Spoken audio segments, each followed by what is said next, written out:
I called my patient's mistress, but I was just doing what I was told. This happened back in 2009.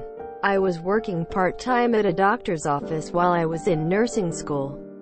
I was one of the receptionists and did all the filing and cataloging and such. It was boring work, but the doctor, my boss, guaranteed me a job after nursing school, so that's why I did it. This particular doctor was an orthopedic surgeon. We had lots of patients coming in for MRIs, CT scans, and X-rays. This one particular patient, Frank, was scheduled to have surgery in a couple days, and he needed to come and pick up his MRIs and X-rays from our office and bring them with him to his procedure. Yes, looking back at how ass-backwards things used to be is so frustrating.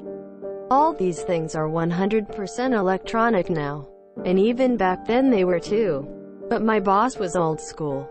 So anyway, I called Frank to tell him to come pick up his images, but he didn't answer. I called him again during lunch, but still no answer. So I left him a message.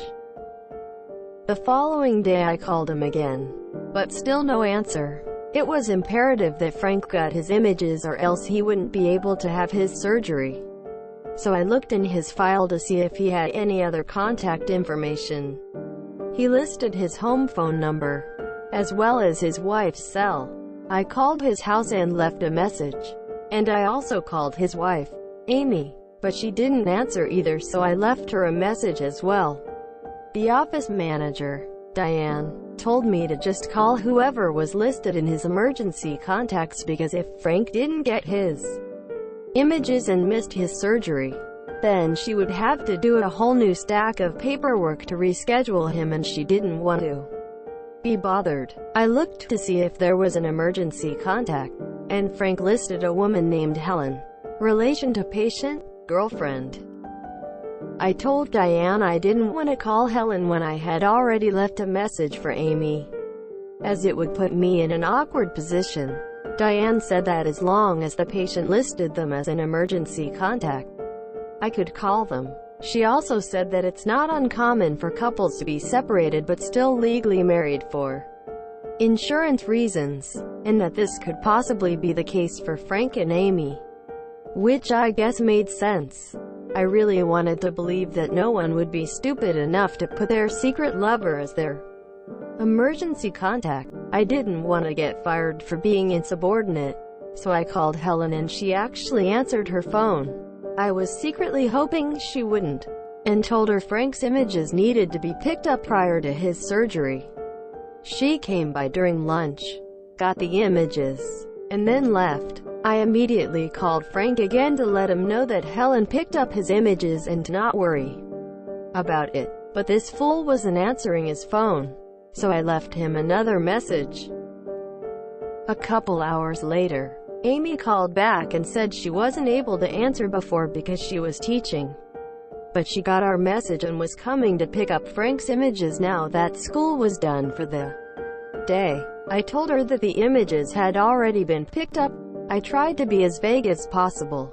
Amy, who picked them up? I know Frank is still busy at his office and hasn't had the chance to come get them. Me, again, trying really hard to be vague. We called someone from his emergency contact list. Amy, was it his brother? Steve, me. At this point I'm really nervous. No, not his brother. Amy, well then who? Me, Helen. Amy, who is Helen? I don't know anyone named Helen.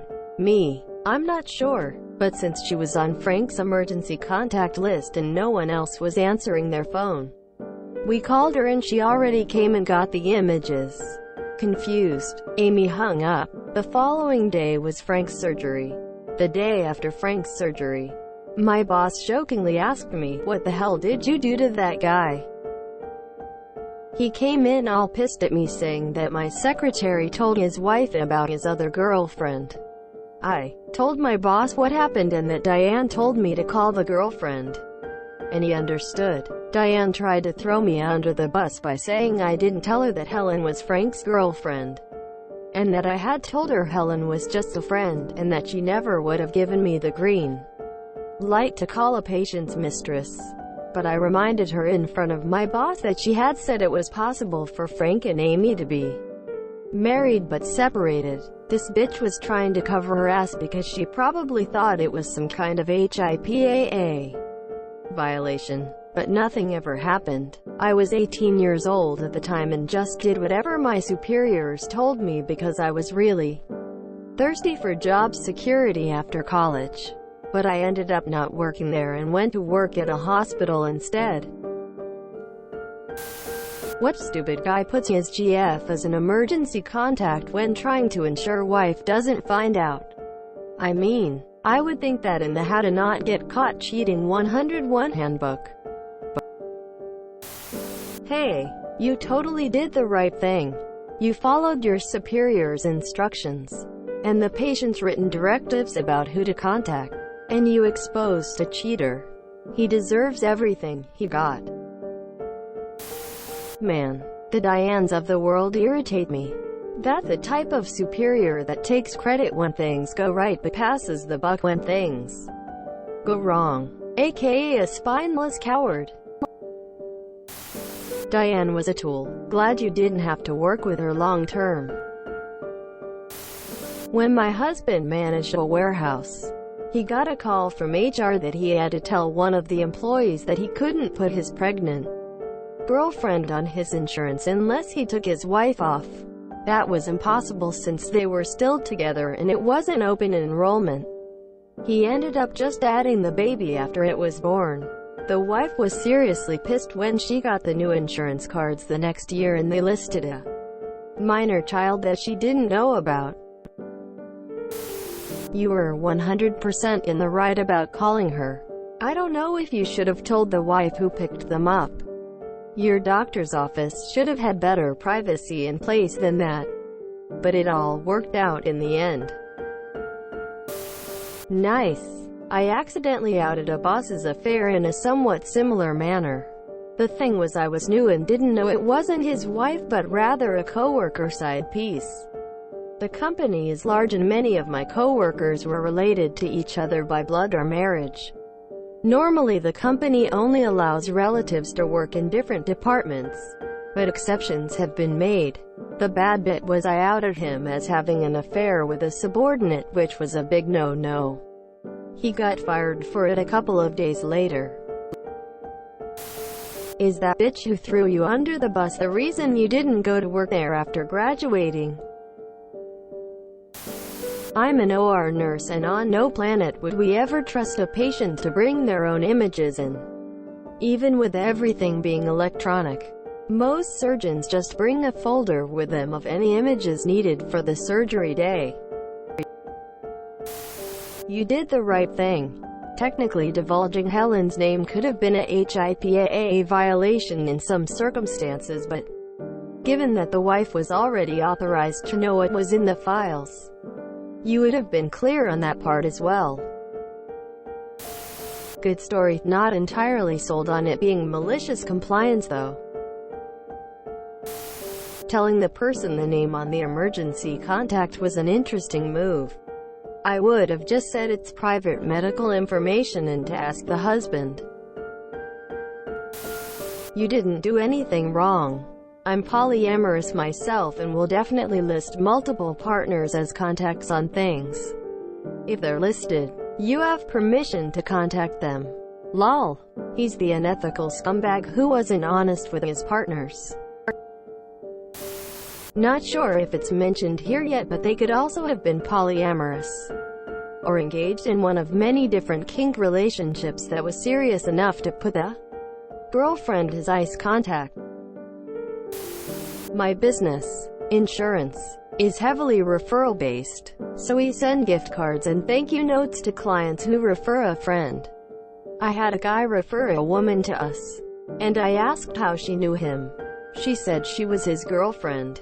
Thing is, we insured this man's wife and kids, their family homes, etc. When the girlfriend was signing her new client form, it said at the top, referred by wife and husband last name. She asked why his ex-wife's name was listed and my assistant simply told her the form fills itself in when we associate a referral to the account that refers them. and left it at that. So now comes time to send the thank you cards, which are always worded, "Thank you for referring your friend, brother, mother, boyfriend, etc." name, and a personal note.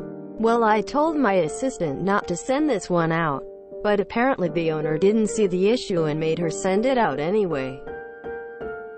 Q 3 months later and we are having to split up and rewrite all their insurance cause the wife threw his ass out and was keeping their house.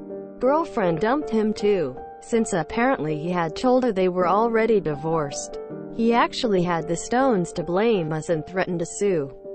Obviously that got shut down swiftly, but it was a wild scene to watch unfolding. Fuck that guy. He actively listed her as an emergency contact. You used it. His fault. I hope there was a moment when she tried to lie and you got to say. You literally said they may be separated, that's why he might have a girlfriend and wife both listed. Diane, https://clinton-written-up-by-total-bit-supervisor-18195645533. Pretty much the same thing happened at my work. Both the husband and wife were patients.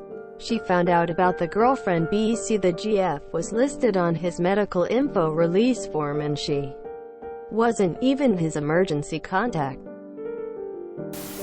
I've read this story so many times it's frustrating. This is the biggest repost I've ever seen. Everyone just posts with slightly different stories and names. Always end up getting mad likes. How is nobody talking about this? If you enjoyed this video, please check out our playlists full of similar content.